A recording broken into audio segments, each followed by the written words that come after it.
Hello, everyone. Good morning, good afternoon, good evening, wherever you are. We are back with our it's already the sixth episode of our live stream or video on demand, however you consume it, with tenant-to-tenant migration.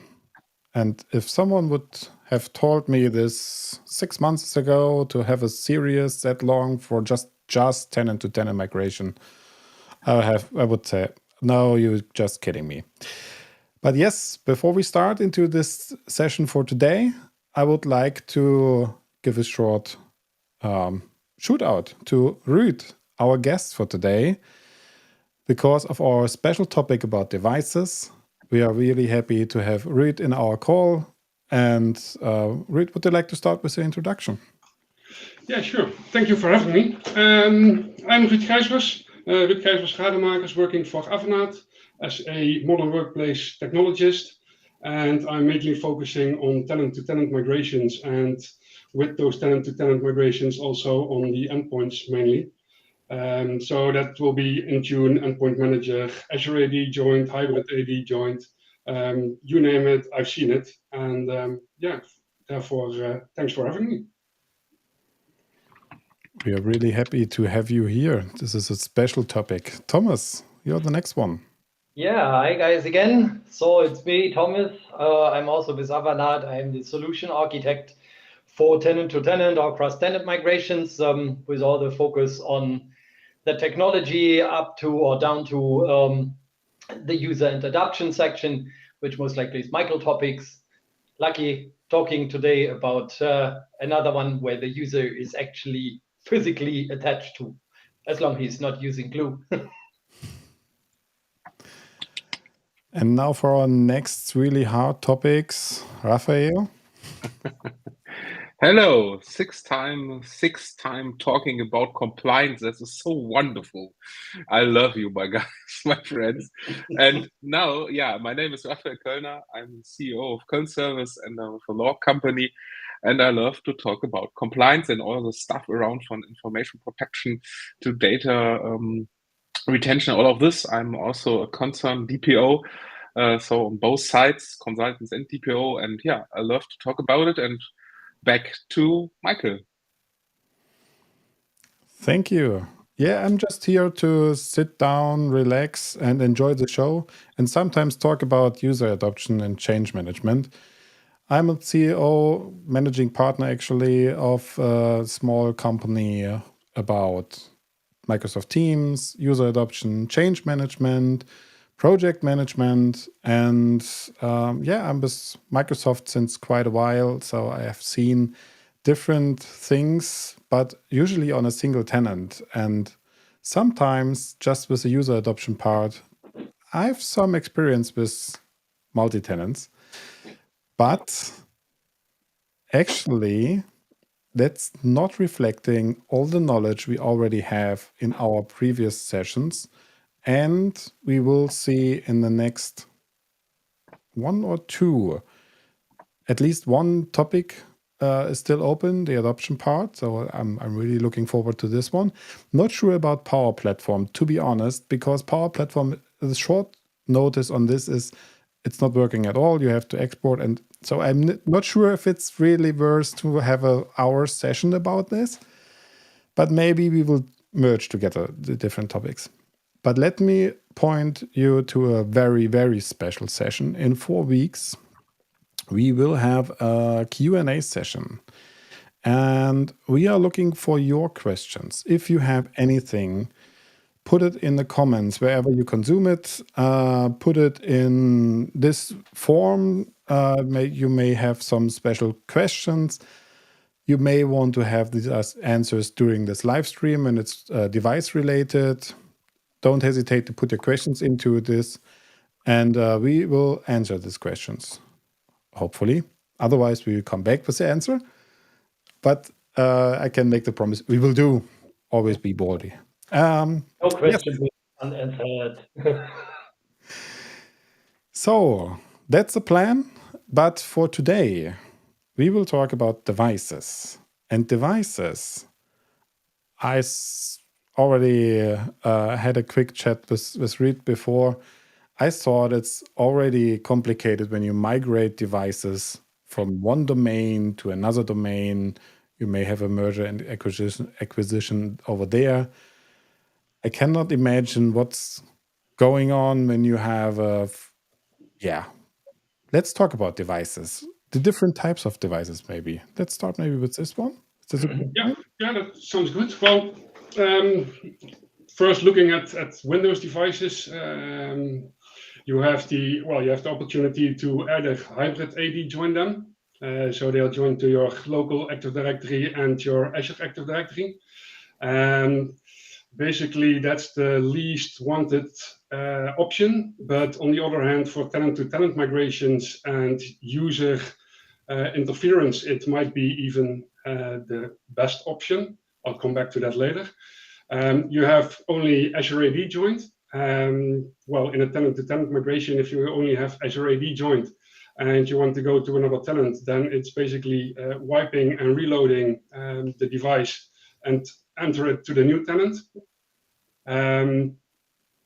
Then, well, you have an option if it's System Center managed, Configuration Manager managed. You can have it co-managed between Configuration Manager and Intune. And then you can also have it managed by Intune itself, standalone. And yeah, basically those are then, you can have the Azure AD joint managed by Intune. You can hybrid Azure AD joint managed by Intune, but you can also have them managed by Configuration Manager. So basically there are a lot of different flavors for the devices. And with each flavor, you also have different well, things to consider when you do a tenant-to-tenant migration. And then, yeah, there's also still the Mac devices, Mac OS devices, which I personally don't have that many experience with.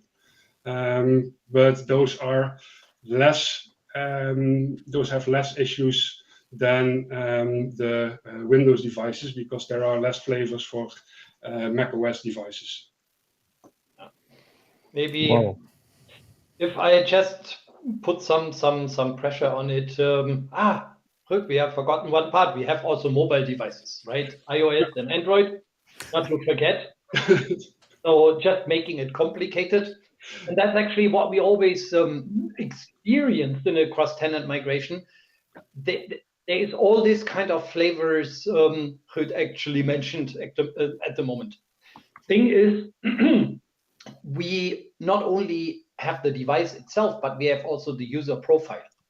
And everyone knows it. If you just log on with a different user, and probably if you're in another tenant, you are a different user from the logic perspective, which means you also have the user profile. So it's not only the machine, you have also the user profiles, which means like it's now a wedge between both what we have to take care during a migration. And beside of this, and that's the most complicated part beside of the technology, the device and the user himself, or the user services attached to him, need to be migrated at the same time. Most likely, if you say you kick in anyhow in the evening, a migration, you also need to ensure that on the morning the device is actually also migrated. Else you create the same migration, only looking a little different, but twice. And that means for planning, user batch plannings, now it kicks everything in which is related to the required physical presence, not only of the device, but the physical presence of a human. And if the user isn't, or maybe is on sick leave, is on PTO, is on whatever else, and he can't actually work with the device, or the device is even not online, so you can't actually migrate anything. If you do a scheduled, or maybe scheduled migration, so to speak, and say you trigger the migration, soon that laptop comes online, you let the user stop working for hours, most likely. And beside of that, also one part to be said at the beginning, there is no such thing like 100% success in device migrations. depending on how long they run, there is a failure rate where a device needs to be reinstalled. And that leads us to a lot of possibilities, but all are painful. Yeah, definitely. And then, well, if you talk about user profiles, then that's where I want to mention that the hybrid AD join is most likely the least interfering with the end user, because you can disconnect the device from the old tenant, and then it is still AD joined. So the user profile on the device is still the same, and then you only need to reconnect it to the new tenant and reconfigure Outlook, OneDrive, and Teams, for example. So that's the least interruptive one for the end users. But yeah, that's. But how is the user involved during this process? Is there anything the user have to do? I fear yes. Yes, and well, at the current tenant-to-tenant migration, we just created a group policy which, with a script, which removes all the references to the old tenant and removes all the old profiles from Outlook, from OneDrive, from Teams. And after that will trigger when you first log in after the migration. It will remove everything. It will remove the connection to Azure AD. Then it will restart the machine, and then they need to sign in to their machine again. And at that point, they need to reconfigure Outlook if that's not automatically reconfigured. They need to reconnect to Teams and reconnect to OneDrive. But yeah, that's basically it. Those are things that are normally handled by end users. They know how to do that, and it takes them about 5 minutes maximum, and then they're ready to go with the new email, Teams, and OneDrive environment. Absolutely. If the, so to speak, the reference to the old if it works. Yeah. But if it works, and for me, I have a thesis in this discussion. Device is only one signal for the user, since, for example, information protection label is another signal, and retention is another one, and mailbox is another signal. So for me, it's very, very interesting, and this is a question also for Ruud, for our guest. And the question also I get from my customers also, which part or which signals we have to migrate together. Is it we put together the device and information security with endpoint, defender, security, information protection label together, or identity, then device, then labeling? And because everything of these has different challenges. And we talked about it. And now we are at the device part. And for example, I see the challenge as one of the examples. If you want to switch your iPhone, you need to restart and reinstall, and then start with a new profile from the new company, from the new tenant, and then start with all of your things. So you have something to do for user adoption together. And now you have the challenge: can you something put or migrate together with the device? That's a good question. Yeah. We always have your good questions. Yeah. I know. Or is it better separately? So separately, device, labeling, retention, migrate the files, whatever. Yeah, well, you can do devices and office workloads together, like Exchange, Teams, OneDrive, and well, labeling is indeed a special, a specialty where you have restrictions if it's with encryption or not. Yeah. So I would definitely take that one separately, aside from the devices. And yeah, I think that that's the best way to handle that. Maybe let me also get in, because this is, I know where, I guess I know where you're coming from, Raphael. The thing is, Yeah. actually you need to see it as an environment. So, and the environment is the data or the tenant services, and is the device itself. And within these domains, you have security. That's the easiest way on how to see it. If you are moving a file with labels or even with encryption into another tenant, it will all work until that moment where you decommission the source tenant. At that moment, nothing works anymore, because then it cannot actually access the keys for unencrypting the documents. Therefore, you need to have a project in itself before you actually, not before you move the data, but before you start accessing the data, which means you need to have that project ready for relabeling, including unencryption of a document and re-encrypting a document.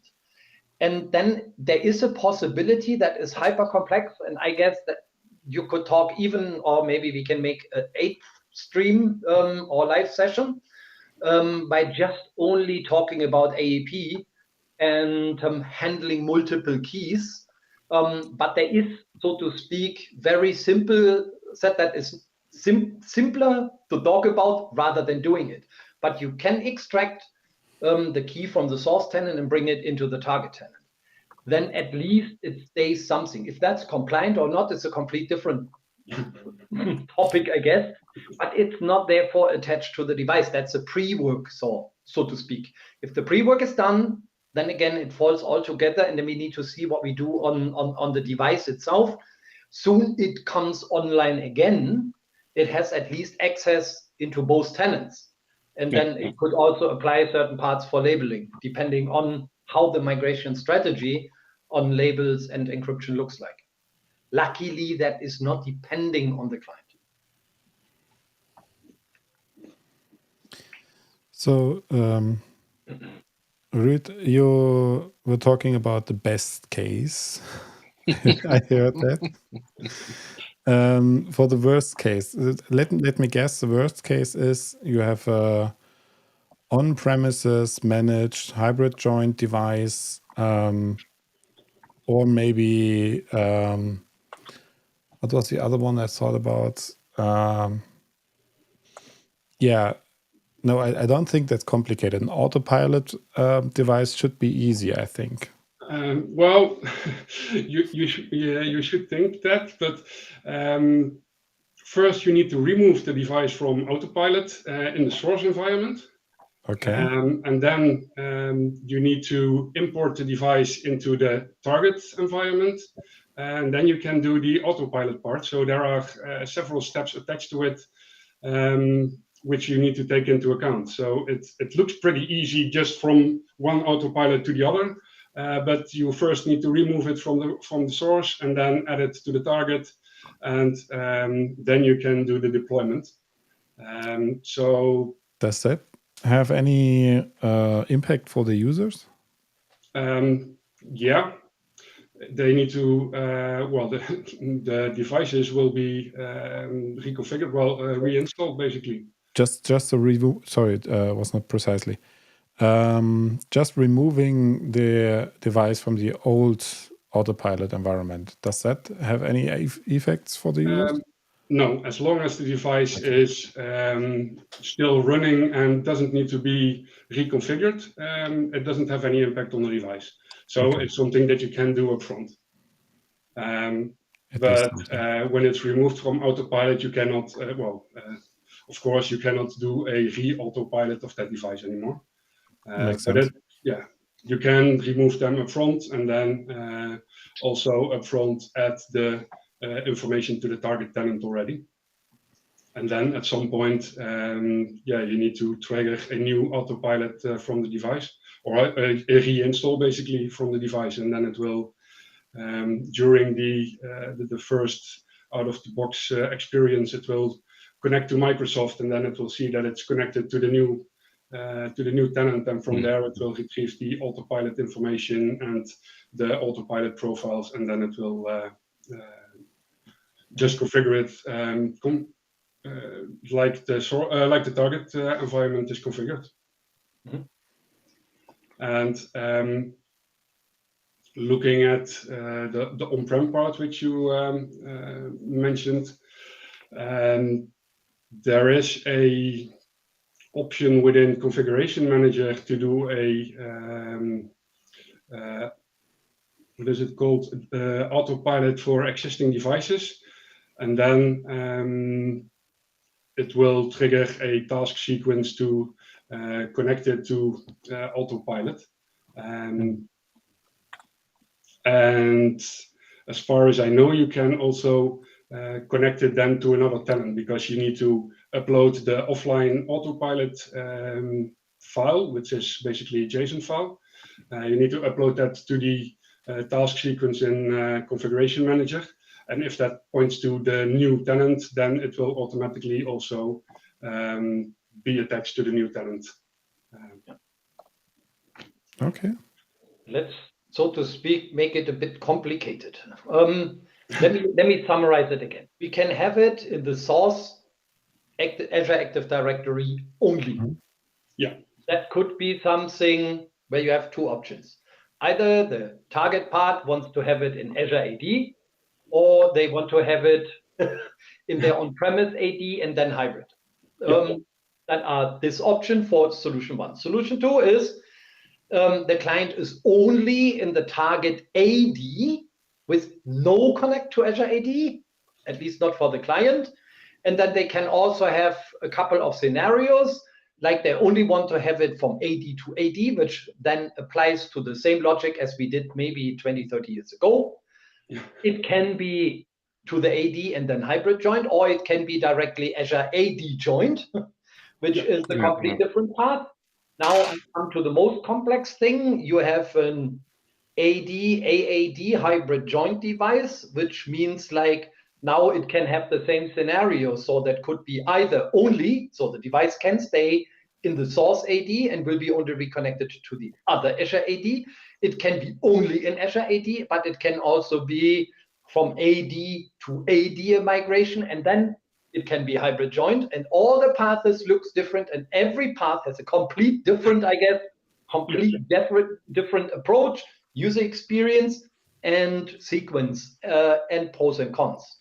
And then it applies on how it's managed, actually. So that means we have two tasks. We have where's the client, how it's managed. Yeah, indeed. And this is always a nightmare. Yeah. Basically, and if you also want to have the least interruption for the end user, then it really gets complicated, because tools like the user state migration tool from Configuration Manager does not work with Azure AD joint devices. Active Directory migration tool does not work with hybrid joint and with Azure AD joint, because they're not joined to Active Directory. So you got a lot of challenges with mostly with the user profiles, and a large majority of that can be at least you can make it better when you use known folder move from OneDrive, where you just use the documents and the downloads and those folders which are already saved to OneDrive, so that if you do the tenant-to-tenant migration, the data from that part of the profile will also be migrated together with the OneDrive resources. And then if they sign in again with the new identity, then those folders will also be there or will be synchronized to the local device. So the profile part will be pretty much the same. And then it's mostly on well, the look and feel of your desktop and shortcuts you had and things like that, where you need to take into consideration shortcuts to old file locations and such. That would actually lead me to a question to Ruud and Raphael.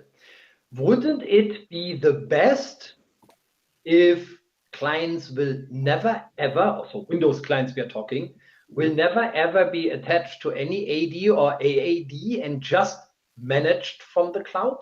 So like bring your own device and then you apply even security on it.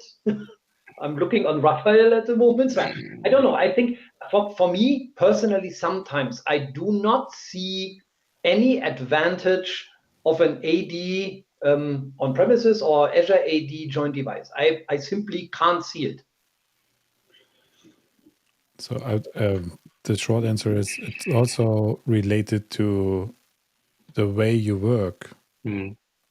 If you work remotely pretty much the whole time, then it doesn't make sense. If you work in buildings on specific company locations, then you may have some local connections and benefits. But some legacy devices actually, or legacy services, connections, servers. Yeah, there's a big misconception, I think, because most people think that when your device is Azure AD joined, you're not able to connect to your mapping, your drive mappings, you're not able to connect to your printers anymore. But that's not the case. If you configure your Azure Active Directory correctly connected to AD with Azure AD Connect sync, then you can also make use of Azure Kerberos, which basically uses Kerberos authentication to also authenticate to your local resources like file shares, like printers. So, yeah, there's I have one. Yeah. For example, if you want to trust in a shared channel, you have the option to trust the Azure joint device of another company. There are some of these trust configurations. You need the Azure joint or Azure Connect device, for example. And in this area, for example, B2B direct or direct channel, you need every compliance policy you have. You need to take it and use it because there are only 3. So yeah, that can be a reason. But on the other side, for me, Thomas, the question is more: do we need an Azure AD joint device or not? On the other side, why we need a virtual Citrix or Azure desktop for working with. I have 6 Azure desktops I need to work with. Why? Because it's regulated companies, so we need it. And so the most are working with Citrix, Windows 365, Azure Virtual Desktop, or other virtual desktops.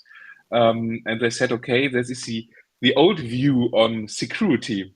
How I take care because it's my environment, it's my device, it's my virtual desktop. And on the other side, tenant-to-tenant migration on virtual desktop, that is a very interesting device. Because for me, Ruud, and please say something against it if it's not right,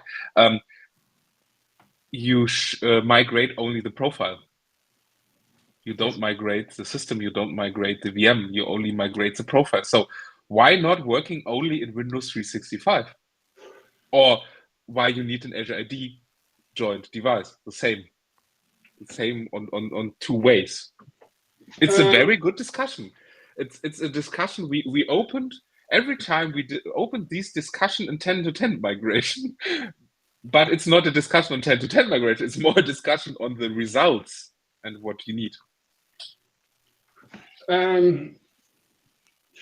Yeah, well, basically all Windows 365 or Azure Virtual Desktop devices are also either Azure AD joined or hybrid AD joined. So at some point they need to be connected to the new tenant. So it's not only the profile that needs to be migrated, and from a security perspective, the device needs to be connected to either Azure AD or hybrid Azure AD to be an identity in Azure Active Directory, so you can also use it with your conditional access policies. And if the device is not connected to either it's not hybrid joined or Azure AD joined, and it's connected to nothing, basically workgroup, then you cannot, well, it's not seen as an identity within your organization, and you will not be able to validate if it confirms to your standards, your compliance policies, and your configuration policies. So then you would always need to see that as an external device within your conditional access policies. And we also got the question about enterprise state roaming and known folder redirection. Yeah, that will definitely help. The known folder redirection is what I mentioned before, where your documents and your downloads and your desktop will be saved on OneDrive, and if you use it in both environments, then it will reconnect it to your OneDrive, and you will have the same experience. Enterprise state roaming, I'm not sure of if that's something that can be migrated along. But so I don't know. Something to look into. Yeah, that's why always something pop up as we see in the clients. This is just, this area is already, I would sometimes say, more complex and complicated and requires more knowledge than the entire other cross-tenant migration, because there are so many different scenarios where we need to take care about that makes it really difficult. And actually it is, since 30 years, always underestimated. That means when we did it with NT 4.0, so we know 1969, yes, 1996. I'm not that old. Yeah, really, you're missing. But even there, it was the same part, and it has not changed. It's actually not true. It has changed. It has changed to a much more worse and complicated scenario, because former we had only 2 ADs, and you need to do some re-echoing. That's it. Today, you need to know what you want to achieve. The reason behind is, that's why I always say, you can restrict, or you have access policies possible on just user logins as well. So you do not need to always restrict the device. If you make the security planning a little bit more complicated, you can actually get rid of this device problematic. And then there is always the question of restricting applications, yes or no, on a device. But since, or correct me, but I think it's since Windows 7, there are some, or I forgot the name, there are some kind of technologies implemented to segregate memory and storage-wise applications on Windows devices, and that's even further improved in Windows 11 and 10, or 10 and 11. That means I still don't grasp the thing for what or why every customer, as it some I can accept, but every customer overcomplicates desktops. Let me say what I did in Asia when I was working there. I did it very simple. I said, you can do with your laptop whatever you want. I don't care.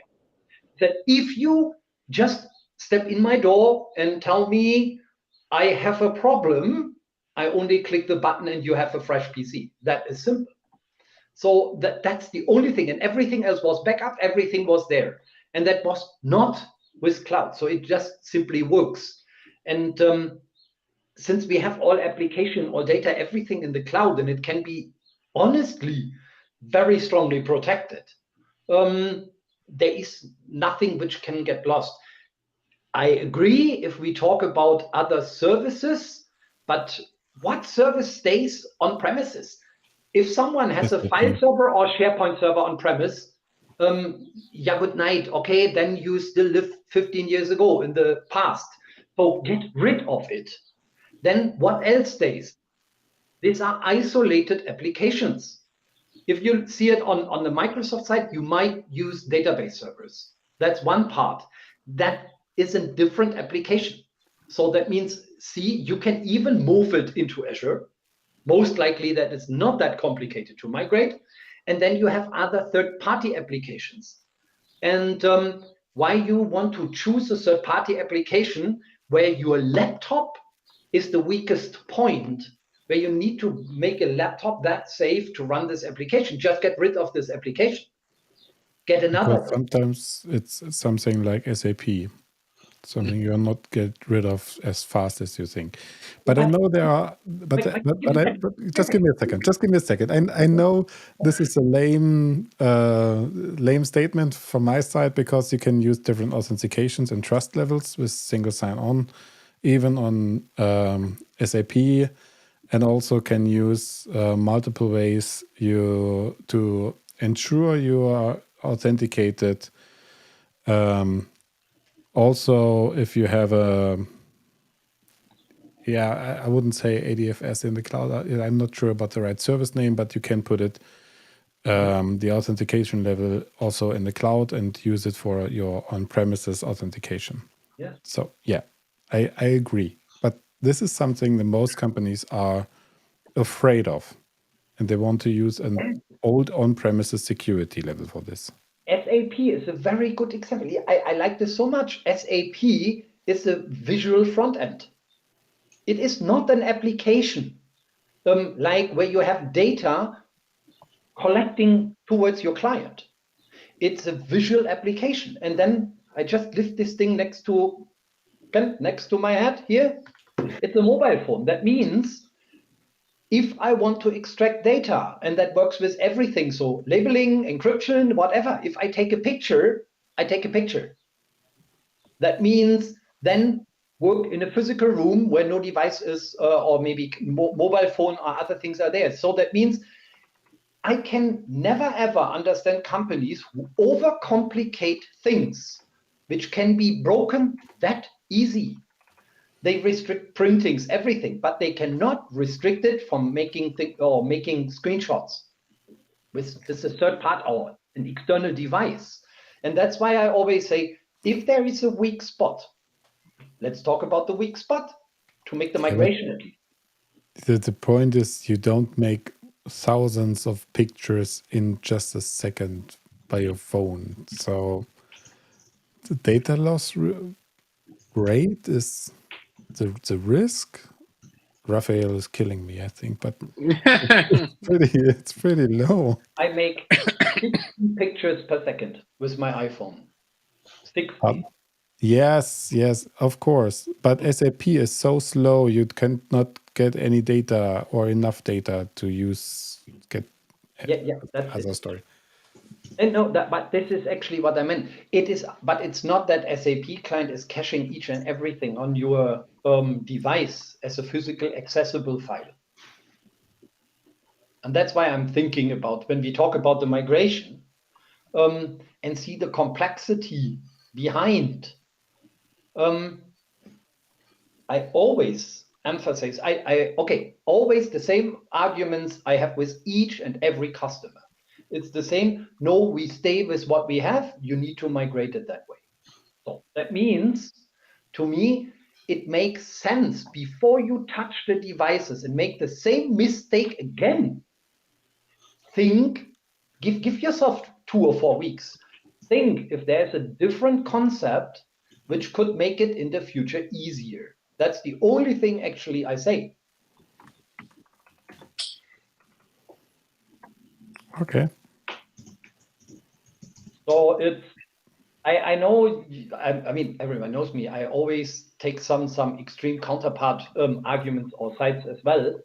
But I think it makes sometimes always sense to at least talk about it. But in the end, there is one single good reason. Then yes.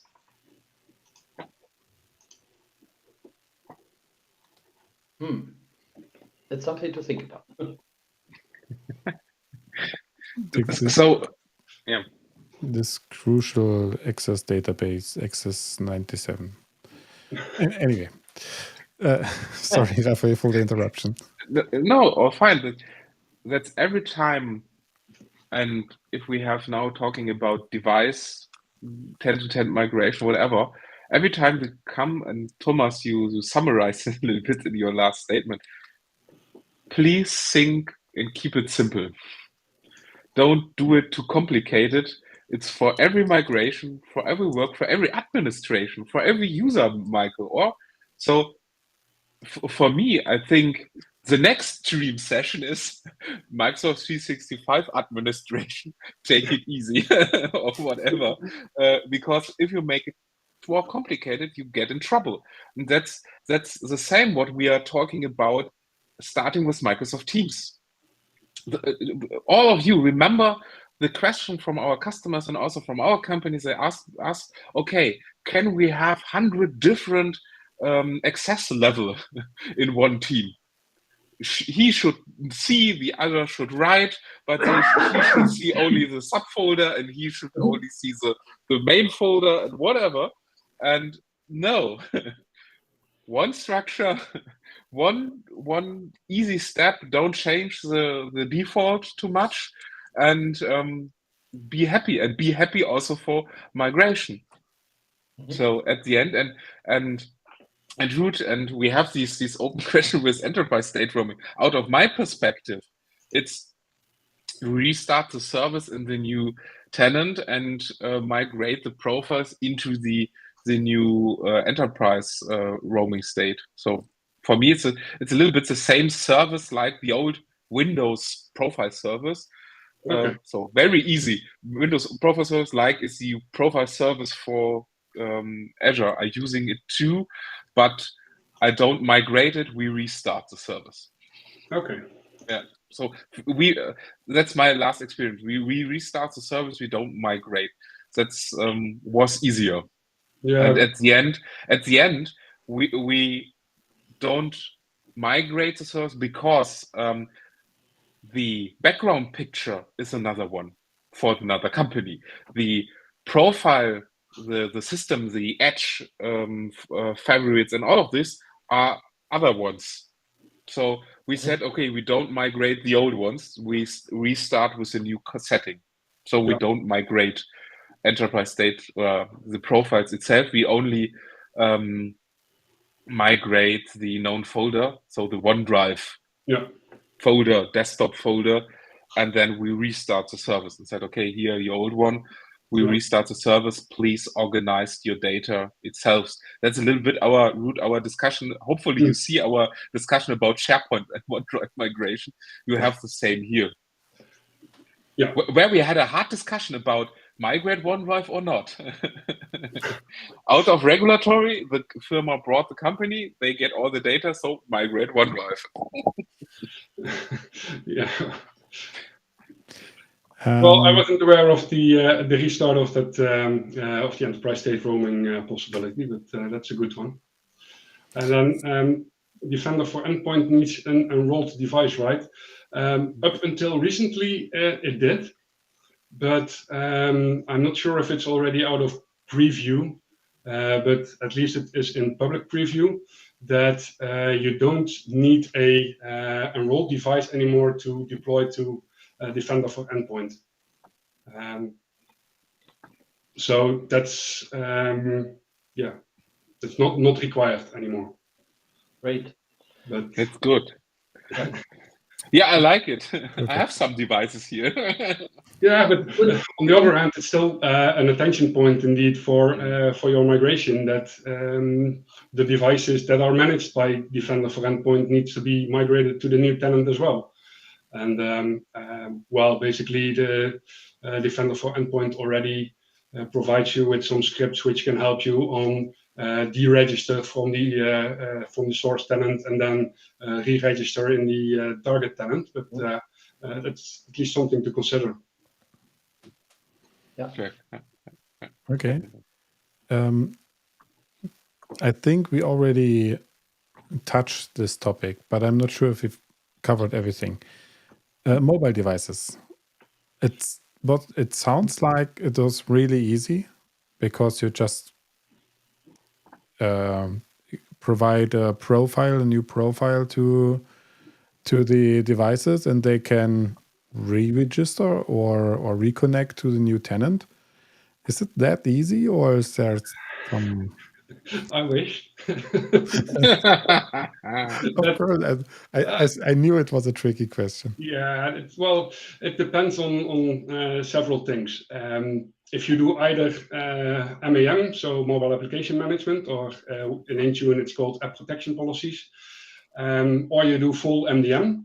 So if you do only app protection policies, it's just signing out of your application and signing back in with your identity, and then you will retrieve the information from the new tenant. If you have a full MDM managed device, then there are, again, several flavors. For example, if you have iOS devices, those can be connected to Apple Business Manager. And then you need to reconfigure Apple Business Manager to connect to the new tenant. And then it will basically be a factory reset of the device to connect it to the new tenant. If you're just using the company portal to connect your device to the tenant, then it's basically signing out of your company portal application and then signing back into the company portal with the new credentials, and then it will indeed retrieve the settings from the new tenant. And same goes for Android. You have, for example, Samsung Knox, which can be connected to, Android Enterprise, Samsung Knox, which you can have connected to your Intune environment, and then it would also need to be reconnected to the new tenant, and then basically also a factory reset is required. And then we haven't talked about third-party MDM flavors yet. If there's no Intune involved, then that's also those tools need to be reconnected to the new environment. Either go for Intune or stay with the current management solution and connect that to the new tenant. And again, there is, as far as I know, will also be a factory reset if it's fully managed from that tool. Mm-hmm. But yeah, that probably depends on the tool you're using. Which makes fun if you have private data. Yeah, but that's then that's indeed, there are several different solutions you could use for that. I would configure the mobile devices different for bring your own devices than for fully corporate owned devices. The really corporate owned devices will be in Apple Business Manager if it's iOS, or in Samsung Knox or some other solution from the vendor. You have Android. And for Android, for example, you will use the Android Enterprise with Work profile, where you really segregate your personal and your work data. And then it is just a matter of signing out of your company portal. Then the company data gets removed. Your private data stays on the device, and then logging into the company portal again with the new credentials. And then your company data will be in a separate container on your device. So for bring your own devices, there are other solutions which you will probably configure within Intune so that you don't have the issues when you migrate to another tenant. And also, if something goes wrong on your company part, that you don't necessarily need to factory reset your device on every error you get, so that the personal part stays personal and doesn't get affected when there are issues. And that option is also available on iOS. Wow. I always love this topic. So let me summarize. The easiest way to have a device migration during a tenant-to-tenant migration is format everything, clean everything, remove it, bring it back to the factory reset, and then reinstall. Because all the data is already in the cloud, there should be not an issue. Yes. Yeah. That's easy. Yeah. No one will likes it, but that's easy. Yeah. What was the wrong part, I Raphael? would Please add help me. one point. It's so easy if you have a tenant-to-tenant migration into Europe.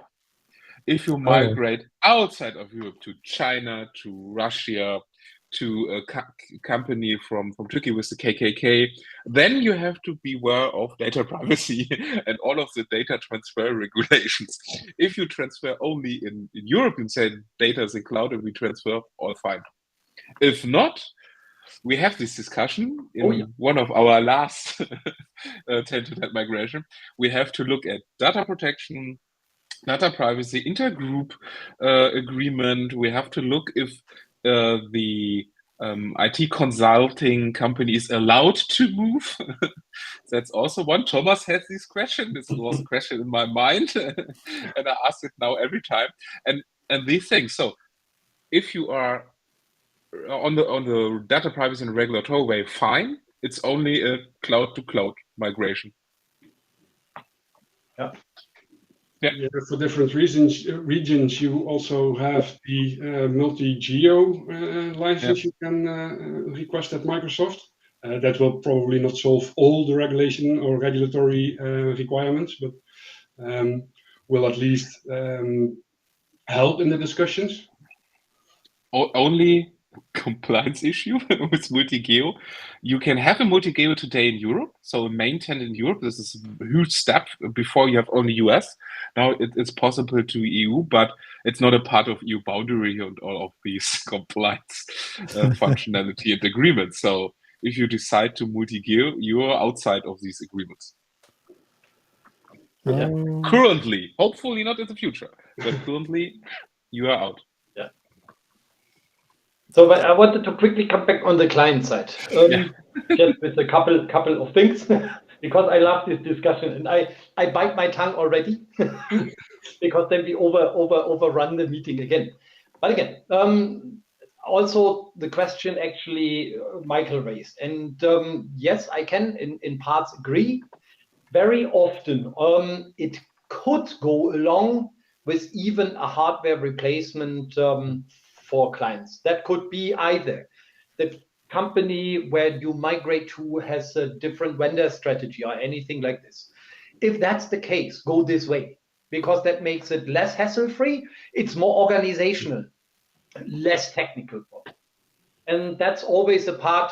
Also, we called it, I think those who worked on Exchange 5.5 and 2000, there was something like called the leapfrog, so der Laubfrosch-Methode, I'm auch just in German, which means like you collect 100 devices or you have 100 new devices, you deploy, you send out, you get 100 back, you deploy, and you migrate like this. By the way, that extends your migration time windows massively, grace period and all this stuff, but at least it works for the client, so for the user himself, very, very straightforward and easy.